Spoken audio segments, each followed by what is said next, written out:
Welcome to another episode of the Dive into Reiki podcast with a special guest all the way from Switzerland, René Voetkli. René is a full-time Reiki master teacher since 1992. Before that, he worked as a commodity trader and lived in Europe, Africa, and Asia. And he drove around half the world on a motorcycle. Living between Switzerland and Greece, together with his wife Misha, they run ReikiInternational.ch, giving Reiki classes and training master's teachers globally. René has been founder and member in committees of exclusive and inclusive Reiki organizations like the Reiki Network, Pro Reiki, Rio, and the European Reiki Group, ERG. He's the source of Reiki Conciliation, focusing on reconciliation within the Reiki community. His projects can be observed on ReikiOnConciliation.org, most notably the talk show Art Talk, in which he welcomes guests from all walks of life in the spirit of agreeing to disagree. And I will be posting those links on the podcast notes. But now on to the interview. René, thank you so much for saying yes to this interview. I really, really appreciate it. Like, there is so much to talk about it. I'm going to have to stay focused a little bit. Thank you for inviting me. I'm very excited to see where this dive into Reiki is going to take us. Perfect. So I usually ask everyone what's the first contact with Reiki, but I want to hear first about you taking a motorcycle and driving around the world. Like that really, like, I was like, wow, how was that? Well, funny you should ask, because thanks to Facebook, about 3 weeks ago, one of the ladies I met and fell in love with on that trip you're referring to when I was 22 years old, caught up with me 50 years later. Wow. So it's funny you should ask again. I have had a dream as a young boy, teenager, to leave home and leave Switzerland and explore the world. And actually, I was surprised to read that Franz Kafka said that when a man goes through the passage of right, when a youngster goes through the passage of right to become a man, he will travel east. I didn't know that, but it seems that I intuited it, and I had a great job as a commodity trader, so raw materials, oil, steel, and that kind of thing, and made what I thought was a fortune in 2 years. Was of course nothing really, but I sold everything I owned and put the most important things on a motorbike. And the intention was to go to Brazil and settle down in Brazil. And I gave myself about 2 to 3 years to travel to Brazil. But I took the long route going from Europe to Asia. And Wow. then, I never made it to Brazil. I never have visited South America. I made it as far as Singapore. It took me 1.5 years on the bike, on this motorbike. Then I ran out of money and decided to go back to Switzerland, make a quick buck again for another year or so, and then continue my trip. But that was the time when I met my wife. Oh, so you were searching for love in a way. You had all these women during the trip until you find your wife. That's beautiful. Well, I wouldn't say I had all these women on my trip, but it's interesting that you say searching for love. I didn't intend to do that, but I wrote a book in German, and it's actually a Reiki book, but I tried to present it in a form of a novel. So based on the inspiration of a friend of mine, I'm describing a man who travels the world in search of love, the meaning of love, unconditional love. And so it's funny you should say that, because I guess you're not so wrong by summarizing it that way. No, that's a beautiful way. And obviously you found like earthly love, unconditional. Your wife have been together for ages, so that's pretty much love. But also you found Reiki after. So tell me a little bit, how did you find Reiki, or how did Reiki find you? Well, there's the official story, and then there is the unofficial story. I tell you the official story first. Okay. my wife and I, we lived in Hong Kong. We had two very young sons, and it was a phase in our life where we went through enormous challenges, mainly because, how can I put this gently? Well, I had lost somewhat touch to reality. Let's put it this way. You know, I was very successful in my job. I made a lot of money, but this time serious money. Nothing in standards of today, but still. We lived in a big house. I had addictive behavior, particularly with respect to not so much alcohol or drugs, but work, sports, and such activities. So in other words, we were in a marriage crisis. And not only that, I think I was on a premature midlife crisis, but I didn't realize it. Quite the opposite. I thought I was on top of the world. I was best looking man in town. I was the most successful. I was, the fastest runner. And these were, if you want, the characteristics by which I perceived myself. If you had asked me then, who are you? I would have listed all these achievements, of which I'm still proud today, to be fair. And one day my wife read a newspaper, the daily paper, in the morning, and she saw an advertisement. Do you suffer from skin problems, psoriasis? Do you suffer from PMS, premenstrual syndromes? Do you suffer from, she had a whole list, sleeplessness, a whole list of things, and she basically could tick the whole list off. Oh, wow. It was a Reiki advertisement for a seminar, and she decided to go into the seminar having no idea. And living in Hong Kong, she thought it would be some sort of a Tai Chi exercise or maybe Chinese tea, or she had no idea whatsoever. Wow. And she told me, I think it was on a Wednesday, she said, please make sure that you are free at the weekend so you can look after the two boys. And on Friday, she reminded me, she said, you realize I'm going to the seminar tomorrow? And I said, what do you mean? I have to go to work tomorrow. I'm the boss, the managing director in Hong Kong. We work on Saturday. I can't. And she said, well, I told you I'm going away for the weekend. So I'm telling you a secret. Many men are actually at heart very generous. So have I been, and I would like to think still am. And in that moment, also my generosity said, don't worry, I can arrange myself. You go to the seminar. If that's important to you, I can arrange things. So she went to the seminar, and on Saturday evening, she called home and she said, I'm not coming home. I checked into a hotel, by the way, with the name New World Hotel. Oh my God. She called me and she said, I'm not coming home. I don't know what this Reiki stuff is all about. I know I've got some energy in my hands now, and I know I can treat myself, and I know it's important to me. More, I don't know. I need time on my own. I want to get to know and practice. Oh, wow. Okay, the generous managing director at home was very aloof and said, never mind, it's okay. But of course, inside I thought, what's going on here? Using my credit card, probably. I'm going to the hotel, not coming home.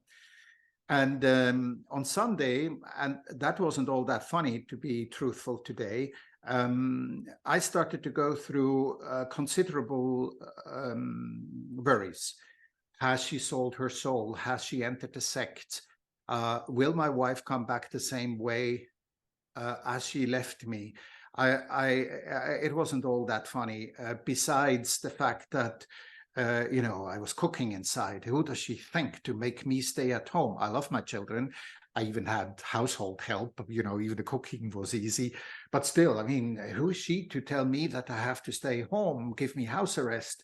So this personal turmoil, this ego stuff. And then she comes home on Sunday evening and she says, I received 2 more initiations. I have now even more energy in my hands. I can not only treat myself, I can treat other people. I could give you a treatment, Renee, if you want.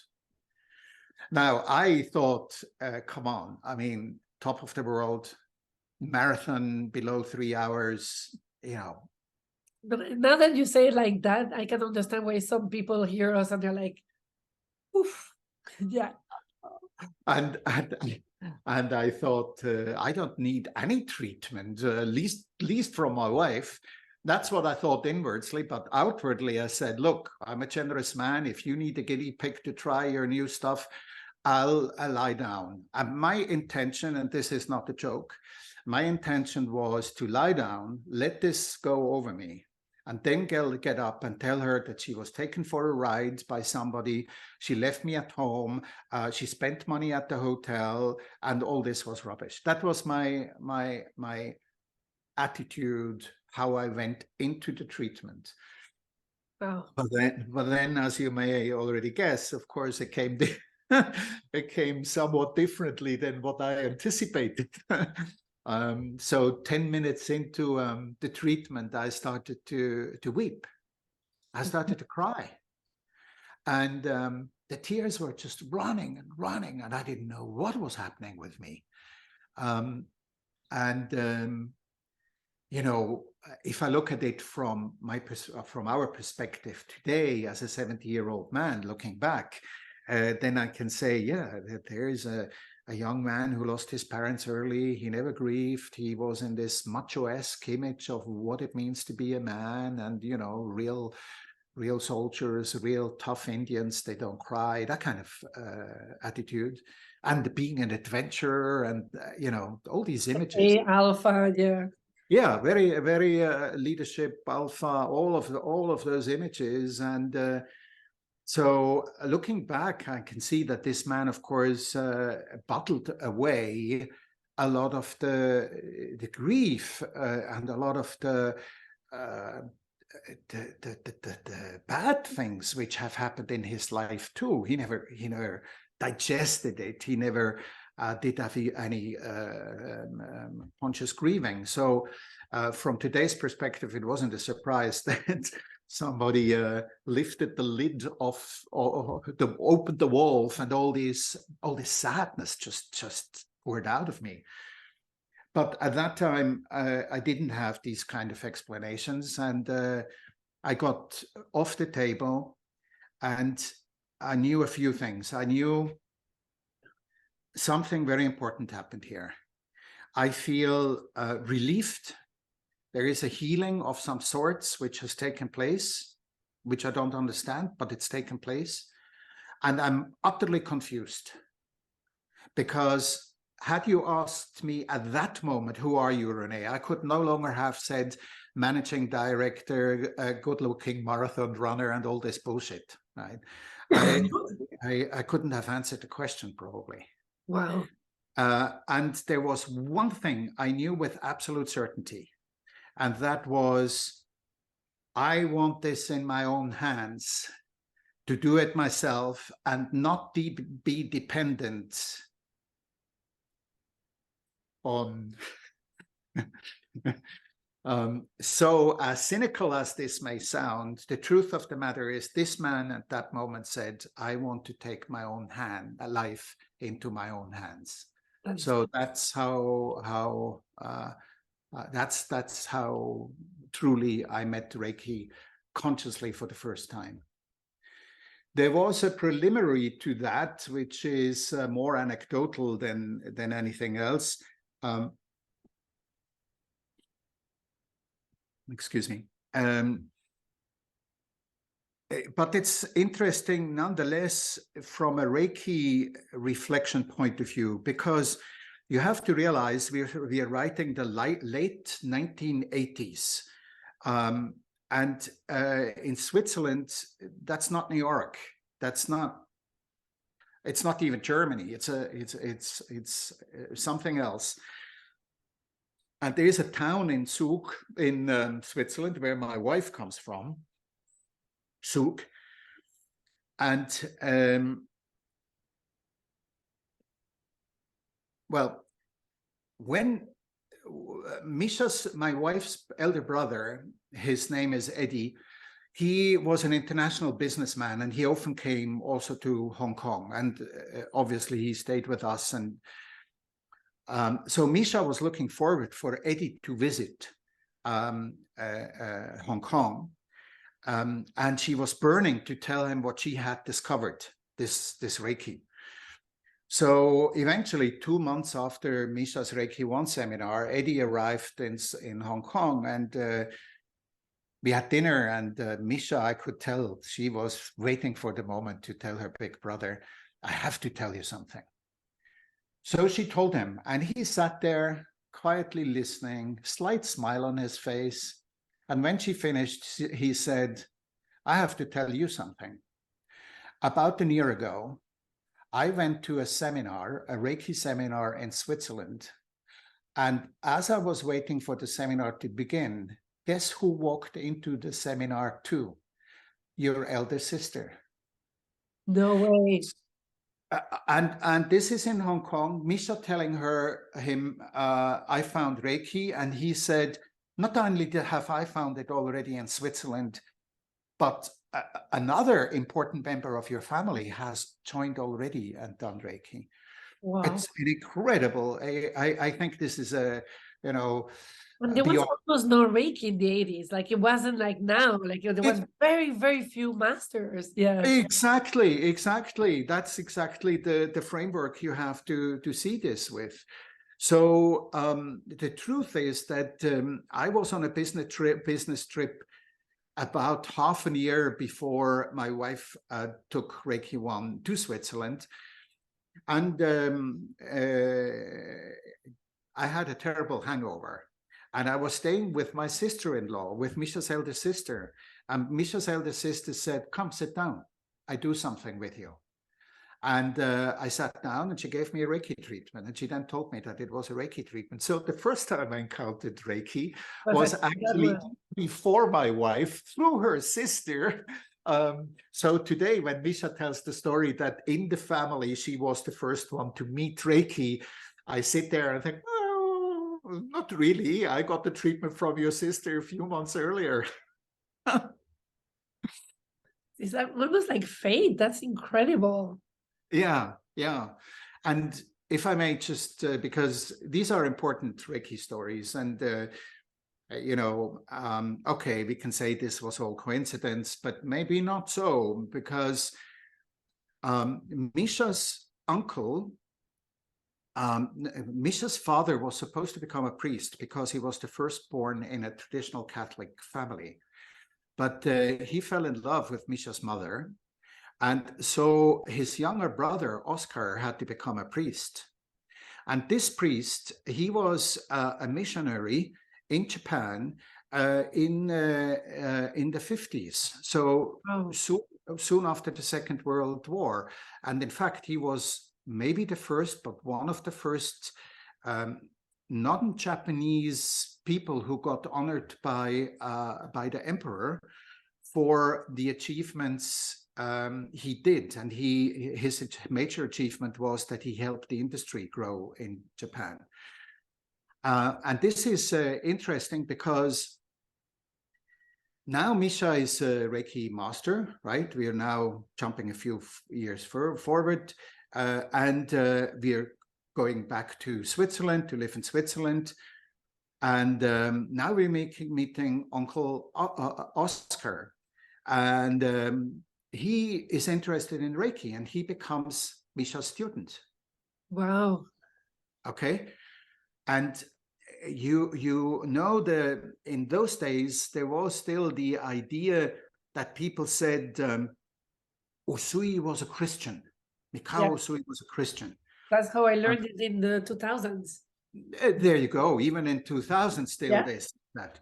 And of course, today we pretty well know from the research done by honorable people like Archava Peter that with the tombstone he discovered that this was not so. However, so in our tradition of learning Reiki, it was never taught that Usui was a Christian. All of these stories were always told as metaphoric and always in context with Hawayo Takata presenting Reiki to an American audience. Yeah, after World War II. Yeah. Exactly. So already we knew in Hong Kong from our teachers that this is like it's presented, but don't take it as a historic fact. Oh, wow. So, I took it literally for years. Yeah, you and many others, and you spoke about reconciliation in the world, in the Reiki world necessary, and partly that is because some believe this is the truth and the only truth, and others said, well, maybe not. Oh, you're wrong, and that's created part of the thing which we're reconciling today.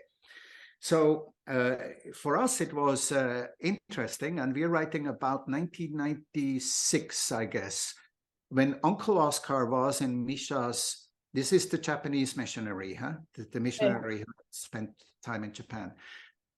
And she told the story of Mikao Usui and how the legend says that he may have been a Christian and that he was being challenged about the healing and all the stories you've heard. And then Uncle Oscar interrupted her and said, well, according to my experience,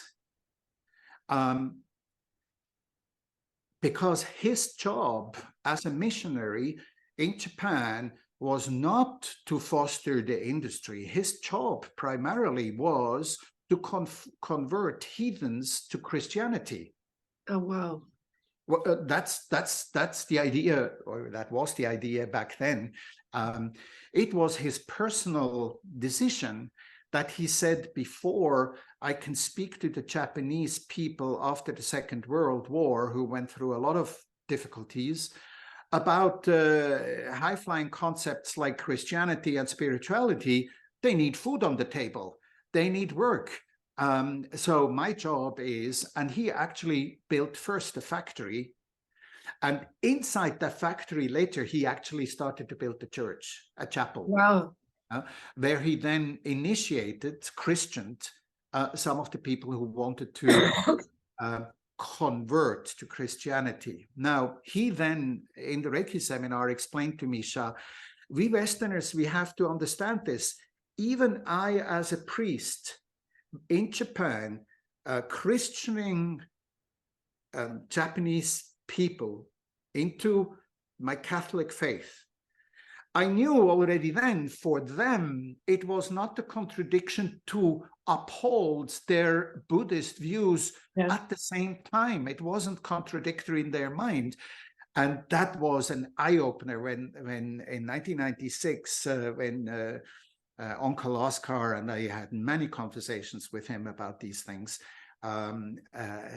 gave his view and his experience as a missionary in this context. So he said, probably Usui was a seeker, like in those times many were, and he must have met Christians as a seeker, and surely he was interested, and who knows, maybe he got even Christianed, but to himself, he continued to be in his own original Buddhist Zen tradition, which he inherited over generations, and that was back in 1996.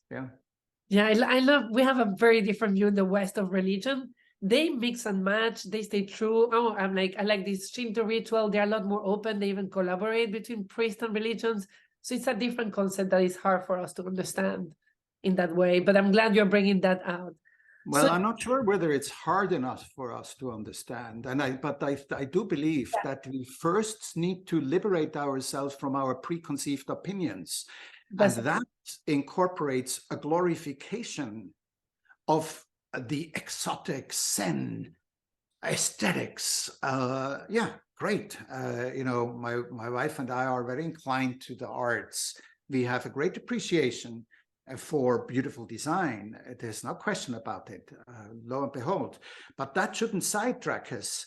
And we must be careful that we don't project our longings, our unfulfilled questions, unanswered questions, and project them into an exotic field.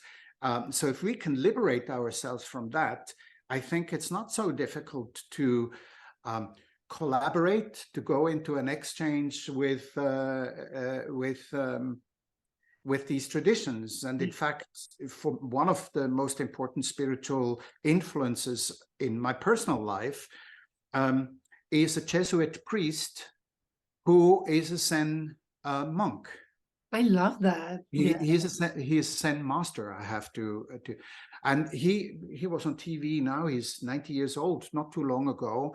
And what he does with in talk shows, that he says, let's meditate together. And half the talk show is him meditating with his host. Beautiful. And this Swiss Jesuit priest who spent decades in Japan becoming a Zen master, he had found a beautiful answers to incorporate both worlds in harmony and not in contradiction. So it is possible, but I think the first step is that we need to liberate ourselves from hidden preconceived opinions and unfulfilled longings. And I think also, and you mentioned the desire to be right? Like we want to have the right practice, the right religion. So I think that sometimes, and I'm feeling in the Reiki world sometimes, lately I've been some lineages, like we're the true lineage, we're the right lineage. And at the end, as you said, there is a lot of research. There is very little paper trail left, or like beyond the tomb and a few stuff. Like, there is not that much right and wrong in Reiki practice. So how did you come up with this idea of bringing lineages together, right? Because you became a Reiki master, but then when I see your resume, you were very active from the beginning. Let's come together, European organization, international organization. Now you have the Reiki Conciliation. So how did that passion come alive? Well, I think partly it's my calling in life. Partly it's my karma in life. Reconciliation has been, reconciliation is always personal between two people, or between people. So the process of reconciliation, practically from conception, I'm not going to go into so much back, but from my whole life was having the idea of forgiving, of transgressions, of making amends, of reconciliation at heart. Even my professional life later was saturated with a situation where I ended up in roles of mediation and things like that. But when I started as a Reiki teacher in particular, and being involved in the Reiki network, which was a global association for, and continues to be a global association for Reiki teachers. And the purpose clearly then was defined by the founders, our teachers, John and Esther Feldheim, that they want to have standards of good practice. They were at the time, again, this is the late 80s, early 90s, observing that there were two major fractions in the Reiki community. And remember, at that time, only so-called Western Reiki really was on the planet. Yeah. The remnants of Japanese Reiki were hardly existent, or people didn't know about it. So they said, we have two fractions. On the one side, we have a fraction, the Reiki Alliance, which has, let's say, a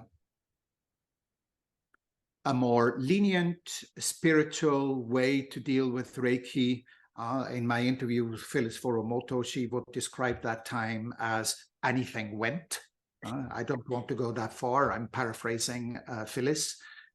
Whereas on the other side, Barbara Weber-Ray, with her radiance technique, you had a very scientifically orientated person, with both of them having an exclusive claim of succession of Havaya Takata's legacy. Oh, wow. So this was like, very briefly, the tension field. And my teachers said, you know, the Reiki Alliance is right. Reiki is unconditional love. That's not wrong. But the radiance technique, when they do research and they're looking at the, let's say, quantum physics to find answers what Reiki is, and if they're trying to systemize so that not anything goes, they're right too. So they said, we want to merge these, if you want, philosophical takes from both ends, merge them into our organization. And one of the corner pillars was that we would stay apolitical, that we're not taking sides. And actually part of the code of conduct of the ethical code was that it says that as a Reiki teacher, I would never rubbish any of these people out there, as much as I disagree maybe personally with their opinions. So that was the foundation of the Reiki network. Wow. And however, it became somewhat insular, this Reiki network, with cultivating our own standards. And that was all perfect. There's nothing wrong. Even today, I'm still grateful, profoundly grateful. And I wrote an email yesterday to an association's president where he is asking about how to structure the third degree, the Reiki teachers training, how to structure this. And I said to him in an email, I'm so grateful and thankful for the process started by my teachers for that purpose.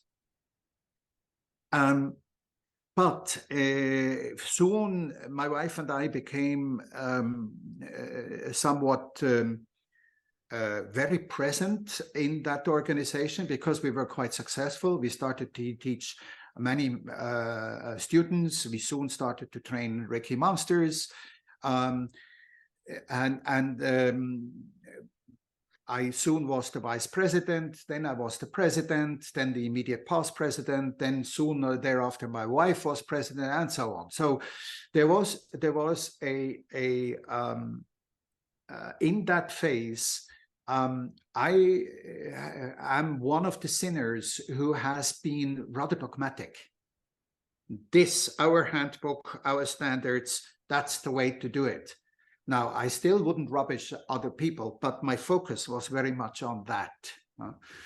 So, for example, to illustrate this, when in 1996, I think, Arjava wrote the book, I found that very difficult to digest. And I tried to ignore it as much as I could, because I was holding on to my dogmatism, onto my worldview, which I had learned, had fostered, and had passed on to my students. Right? Wow. So, but already then, thanks God also to my colleagues within the Reiki network, this was an internal process. We immediately came to understand that there is this dogmatism. So that development started to show to me that the Reiki world is well served if it starts to learn to collaborate, to cherish its many facets of its manifestation, and not compete, that we should focus on what what we have in common rather than what divides us, and that was clear. But I'm speaking now about the year 2000, but my wife and I were still very much focused in the running of the organization of Reiki Network at that time, and in teaching our students. That was our main focus. And then in 2008 or 9, we left the Reiki Network. That wasn't only a happy development, but as happens in these organizations, people make mistakes. I certainly made mistakes. And that probably includes arrogant behavior or ignoring people or things like that. We're human. Yeah, we're human. We may practice Reiki, but we're still very human too. Yeah, and I'd like to add, and if we are taking the 5 precepts of Reiki seriously, then we admit to ourselves that, and potentially admit to others that we're making mistakes. 2008-9, we left the Reiki Network, and I immediately sensed, my wife and I, my wife was the driving force to have an own organization. Because you have to understand that she was very central in the writing and in the multiple revisions and updating of the training the teacher's training handbook. So this was an important part of her calling in life, and she wanted a framework. And I knew at that time that the organization needed to be an inclusive one. Whereas before, the Reiki Network was a very exclusive organization, I realized now we needed to do, and I went wild. I went off in too many directions, high-flying ideas, and we started this organization. Rio, you mentioned earlier, and we closed it later because, we burnt out. That's with our many enthusiastic ideas. But that was the birth hour during that time, where the idea to become an active agent in favor of the reconciliation process within the Reiki community sort of started to take a picture. And then the opportunity arose, of course, 2014, when Phyllis Lei Furumoto became an honorary member of ProReiki. That's a German inclusive association, a wonderful association, a modern one. I was about to praise that organization, but let me stay with the subject. They made her honorary member, and she came to Germany to give to accept the honorary membership. By the way, Tadao Yamaguchi is also an honorary member, just to illustrate they're truly an inclusive organization. I love that. Yeah. Yes. And Phyllis, I wasn't at that conference. I can't remember why, but one of my dear masters, whom my wife and I trained, Dr. Bolios from Vienna, he happened to be there, and Phyllis gave a speech, and she stunned everyone, because everyone had the preconceived opinions. There is this woman who is going to tell us that hers is the only way, and she is the granddaughter from Mrs. Takata, and the lineage bearer, and the grandmaster, blah. And only her word. That's the preconceived opinion, that the projections many of the people in the audience had, and of course she proved them all wrong. I love that. Yeah. Wonderful. And it was so electrifying that David Polios went up to her and said, "I need to interview you." So she said, "Sure, sit down." And he went to a hotel room, and he made a video for over an hour with her. He sent it to me and said, "Look what I've done. What are we going to do with this?" I said, "Oh, David, why didn't you tell me before so I could have helped you find a few juicy questions?" And long story short, David and I asked David to contact Phyllis and ask if he could introduce Phyllis to me and me to her. And maybe we could explore the possibility of the interview which you mentioned, Reconciliation, the Path to Mastery. Yeah, the 66 videos, right? You did 66 videos with Phyllis for that, which is amazing. Well, I did 16 hours, approximately 14 to 16 hours of interview in Arizona, first in Berlin and a year later in Arizona. And I cut that to one video of 50 minutes. But I already knew then that people would be suspect to the editing of it. And because I knew that, I decided I'm going to release all of the material, and that's the 66 videos you mentioned. And there's, for example, information about Alice Takata. That's the mother, or Takata. That's the mother of Phyllis, and of course the child of Hawaii Takata, daughter. And she have you read a lot in history books about Alice? Not very much, actually. And I read the Women in Reiki and I couldn't find anything there. So we'll have to check your videos. Yeah, which is a very excellent book, Women in Reiki. I'm pleased you mention it. And I'm not suggesting that Alice should have played a role in that book, because she had a very covert role, and maybe not so much as a Reiki practitioner, but more, or a Reiki supporter, but more as the interface between Takata and Furumoto. And that in the interview, it was for me, very exciting to speak to Phyllis and ask a question about her mother. And she was, Phyllis' nature was to give. You ask her, she'll give you everything she knows. And she gave. So there's still a lot of historic value in those 66 videos, which of course have not been used in the shorter version, the 50-minute version of the main feature video, which I think has been viewed many 10,000 times now. So I'm very pleased with that. And I'll place the link in the notes for the podcast because, you know, I think it's super well. I'm going to check them out. I found out when I was researching about you. But I've seen interviews with Phyllis, and I think she had a deep, beyond, again, going to the depth of the practice, she had an amazing depth of understanding and very loving and giving. So I'm going to link to that, and I'm really grateful. One thing that you mentioned I really love is the word transparency. And I love how generous you are, like, and also how understanding of humans you are, right?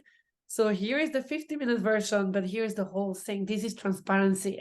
And I think that is a beautiful gift you're giving the world and the Reiki community. And I think also that helps bring conciliation. You're not hiding or plotting. Yes. So I really appreciate that.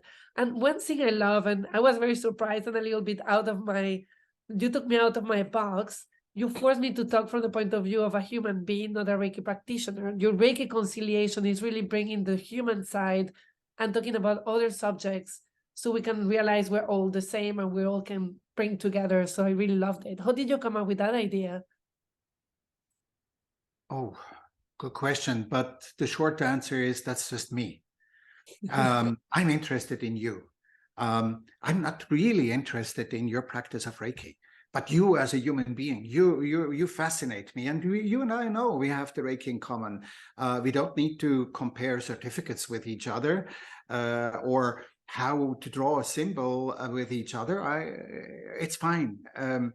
And I think that's the best answer I can give you, that it has to do with my keen interest in people. I love that. And I'm getting a little bit on time, so I want to first talk about you just had like a health issue a couple of weeks ago, and you did a surprising recovery, because sometimes we're like, again, the first time you saw your wife with the Reiki, you were like, oh my God, she's been taken in, right? So are you comfortable sharing a little bit what happened 2 weeks ago and the surprising fact you're perfectly here talking to me incredibly today? Um, yes, I'm willing to speak about this, and I was hesitant because I don't want to, how to say this, to exploit a tragedy for whatever reasons. I want to deal with it as dignified as I can. However, I came to the conclusion it's worthwhile sharing because what happened to me, I'll just mention in a moment. All the doctors kept saying to me, "You are so lucky. You have been so lucky in all this bad luck you've had." Wow. And I keep thinking to myself, well, I'm not sure whether it has anything to do with luck. So I, of course, happen to think that this is probably a Reiki story. And what happened was I'm a keen swimmer. I swam all summer last summer, and then I came back to Switzerland, and in front of my house I have a lake.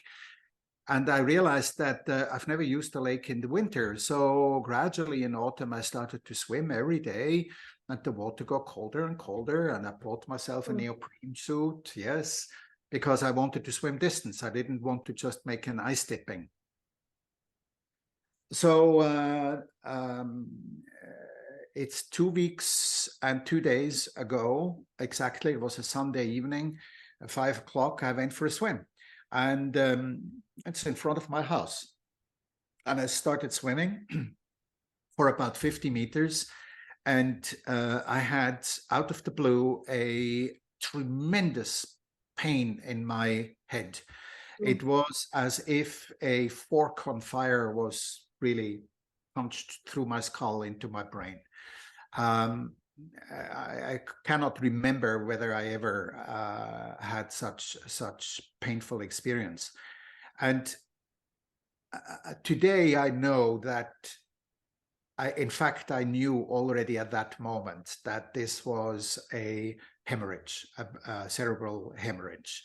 But I didn't consciously register it. I needed to deal with the situation, and I stayed surprisingly calm. Wow. And I remember I looked at the boy, the floating boy, close to the yacht port. And I thought, well, it's not far. I could swim. I could continue to swim, and the pain continued. And I decided, no, this don't be stupid, Rene. Don't try to be an adventurer like a young man. Go back. And I very calmly swam back. I treated myself immediately with Reiki until Monday, in the hope that I would get better. And it didn't get worse, but it didn't really get better. So eventually I went to the hospital. And they did a scan, and the first thing they said was, "It's very good, sir, that you came to the hospital." So they took me to the stroke unit, specialized care, and they immediately took scans, and they were very concerned, and they were ready to operate on me any moment. And they couldn't believe that I could speak, that all my senses were intact, that my body was recognizing touch equally. Nothing. There was no. None of the symptoms normally associated with what people thought at that moment was a stroke.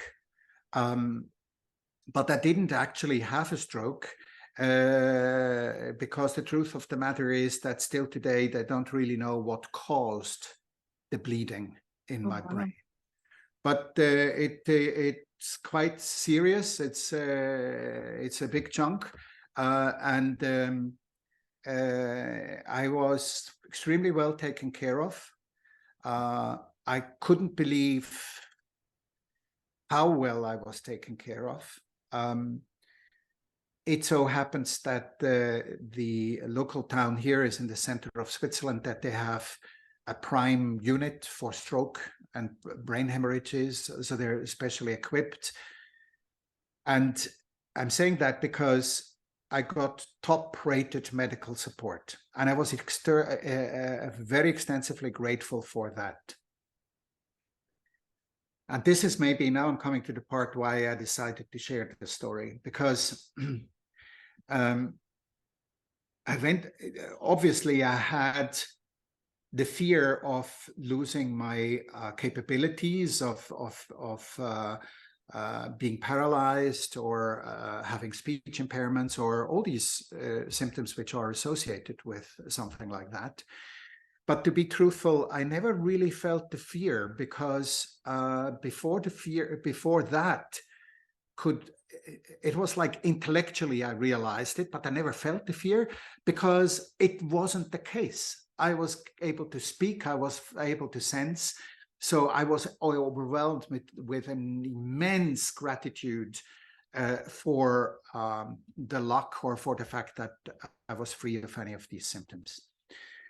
And then I was in hospital in this special unit, and it struck me how fortunate I was to get such privileged treatment. And I sort of reflected on that, and I kind of thought, we should have a society where this is self-understood. Anyone, no matter whether privately insured, whether it's whatever race, whatever gender, anyone, poor or rich, should get the maximum humanity has available to support each other with medical health. Yeah. So to some degree, it can be expected that we get the prime treatment. And I'm saying that to emphasize how overtaken I was with the magnitude of professionalism I benefited from. And I'm saying that also because there was something else which cannot be expected, and I experienced it. I came into that special unit, and there was a nurse there, and she kept touching me. You know, she came to me and she said, she put her hand on my arm and she said, Mr. Vögtli, we're going to work parallel on you because we need to be prepared for everything. So just ignore us. I'm now going to take blood, or whatever she did. And while she did that, she touched my arm to sort of, I'm here, we're doing this. And that was very comforting. But I later found out that amongst the other people, there was a junior assistant doctor who came in, and he happened to be the first doctor coming in. And he introduced himself as doctor, I forgot the name now. And I could tell by his eyes that he was not sure whether I would approve of him or not. So sweet. He was a man of color. Oh. Okay. And that's not an issue to me. So soon that was gone. And, yeah. But that was the intimacy, and it's relevant because that man, soon after that, he touched me somewhere on my body, talking to me, put his fingers on my shoulder. Everyone touched me constantly. The third night, they needed to do an examination, morning 6 o'clock. I was fast asleep. I held my hand up here, guess why? and a nurse came, a male nurse came to wake me up. And he gently stroked the back of my hand to wake me up. That cannot be expected. And the joy I experienced in these days with people giving that extra was so incredible. You know, we have the precepts, and gratitude is an important part. And to experience the gratitude, not just for having survived, for having no symptoms, for having good care, but for that human touch, that was just incredible. That's a beautiful story. But also in my head, it also comes about practice, practice before shit hits the fan. And I'm sorry for the expression, right? Because we often like, oh, I don't practice Reiki, and then something like that happens. Oh, I want to take it away. But that count, that count that you had to be able to swim back and do that comes from practicing daily. So I think those two things are very beautiful. And also that gives you the heart to appreciate that simple touch that you got. So that's Well, a simple story. it's very important what you say. Very, very important. And this is no longer about me, and I certainly don't want to praise my own song, not at all. But I received feedback from people I told this story, right? Yeah. And one person, a very wise Buddhist man, said, "You were ready to die. You stayed calm. Yeah. You faced it." And that readiness, that's not something you can do at that moment. You have to prepare yourself in beforehand through daily practice, practice, practice. And the other thing which touched me immensely, excuse me a second. When I told this story to no other than Dr. Bolius in Vienna, who is a close friend, he was concerned about me, and he wanted to speak to me on Skype. So I told him all that, and he listened very carefully. And at the end, he said, "What inspires me, David, is you telling this story, because in all the suffering and all the life-threatening situation, you saw the beauty." Yes, it's true. That's very powerful feedback. It's powerful. And also, if you think about it, most of us would be like, poor me, what did happen to me, right? So, Well, you know, there was this incident with another woman. This is a special ward, so I hear everything which is going on in the rooms next door, right? So there's an old woman, a farmer woman, and she's had a stroke, and she can't understand why she can see an apple, but she cannot grab it. oh, wow. And she a poor lady, and 8:30 at night, it's getting calm. Most patients are starting to sleep, and this woman has the need to talk. And this, by the way, was the same male nurse who stroked me so gently. He sat for 3 hours next to that woman, just listening to her telling the story of her childhood. Oh, wow. That's kindness in action. That is, Really? that's And generosity. Yeah. and my heart was filled with joy for that lady, having a person next to her holding probably her hand, the way I speculate, I don't know, but he was there listening to her all the time and encouraged her to continue speaking. But it has to do with perception. You could also complain that you couldn't sleep because we're talking, right? This is the point, Natalie. And David reflected that to me, and I didn't have that on my radar. He said, "I am impressed that you didn't wallow in a stupid woman needing to talk. I need to sleep. I'm sick here too. Stupid male nurse. Why does he make her continue talk? Why is he quiet?" That you were able to have the perception of seeing the good thing, the joy. And that's why I think this is an important story. This we cultivate in ourselves over time and time with the daily self-treatment. And that's why you're so right. Practice, practice, practice. No, I'm really grateful you shared that story, because I think it's that, you're talking about gratitude, compassion to the other woman. And that's what we do through self-treatment or practicing with the precepts, right? That's what the practice is about. It's not about more power. It's not about anything like that being right or wrong. It's about that. So I'm really, really grateful you shared that story. So I have to go the other way, because I always end my interviews with the oops. Something that is a teachable lesson, something that perhaps you thought, and as you advance in your practice, maybe wasn't that useful anymore. Or as you said, we're humans, a mistake that makes you smile. Are you asking me what I regret or what mistakes I made in the past? A mistake that became like a lesson. Like sometimes, for example, we have beliefs. I believe, for example, the Reiki symbols were like international phone numbers, right?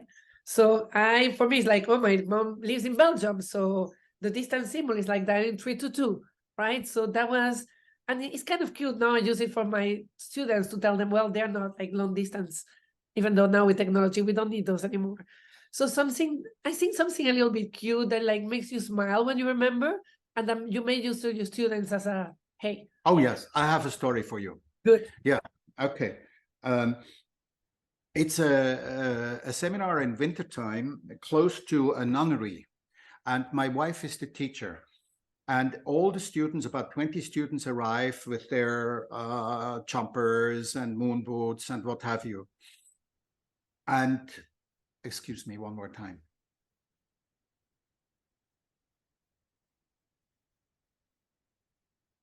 And my wife knew that there would be the head nun of the monastery as a member in the class, and 3 or 4 of her nuns who joined the seminar. So helping her arranging, telling the students, put the boots outside and things like that. My wife came over to me and she went and said, could you tell the nuns that during the initiation, I would like them to take off their headwear. Right? And I said, yeah, okay, I'll do that. So I went to the nuns and I said, excuse me, I need to talk to you. There will be the attunement process in this other room. And my wife asked if you could maybe, but only if it's okay for you, if it's not in violation to your religious beliefs, would you mind taking off your headset during that? But really only if it's okay. Otherwise, I will tell my wife that you wanted to keep it on. So the mother, the head nun, stands in front of me, strong woman, looks me in the eyes and says, young man, what do you think we have under our headgear? That's a whale. It's called a whale, young man. And do you think we have feathers or what? And of course, it's not a problem to take it off. And I was standing there like a little boy. So cute. Oops. But again, assumptions, perceptions, right? I love that this theme has been weaved. That's very, very cute. Oh my God, I thank you for sharing that. It's, I think sometimes as teachers, we always want to be so perfect. And I think like keep it light sometimes. We're still human, right? Thank you for sharing that. So I did a drawing based on conciliation. I mostly use females, so I don't know if you can see it. So it's the circle of unity. Slightly up. Yes. So the circle of. So the circle of unity, and then 2 people coming together, but it's basically the sun and the moon from non-duality. And then again, these people working together, guided by the light of the practice. So beautiful. Thank you. It's very beautiful. The yin and yang symbol, of course. Yes. When I went to Korea, they have, of course, you may have seen it in the flag, the blue and the red on either side, symbolizing yin and yang. And in the middle, they have actually a yellow, a golden third drawing. Beautiful. Yes, and actually, and this was before my Reiki time, and I asked one of my, hold it up, please, Natalie. And I asked one of my employees what the yellow thing was, and he said, well, there is unity between the 2 polarities, and that's symbolized by that. It's actually the 3rd dimension of when yin and yang merge. Oh. And looking at your drawing, I can see the polarities, the yin and the yang, but I can also very much in the center, and I like the staircase going be outside. Yes. leaving the dimensions of the two polarities. That's a wonderful, wonderful drawing. Thank you. I'm glad you liked it. It was my pleasure to do it. I know I really enjoyed the drawing part. It's a different, like the same way you interview people to get to know them. I like drawing, thinking of them is a different way of knowing you. So I'm glad it resonated. And, Well, absolutely, yeah. and I want to thank you so, so much for this interview, for your time, your generosity for this interview, but also for all the work you've done for the community. It's been, you've been uniting people for over 3-4 decades. And you will also be in the Portuguese seminar that is happening July 1st. So if you're in Europe, if you're in Lisbon, please check it up and sign up. I would be there too, so I get to meet you in person, which I'm really, really excited, with our friend Joao, who's a wonderful Reiki practitioner, a human being as well. So thank you so much. Thank you, Natalie. This was joyful. Thank you very much.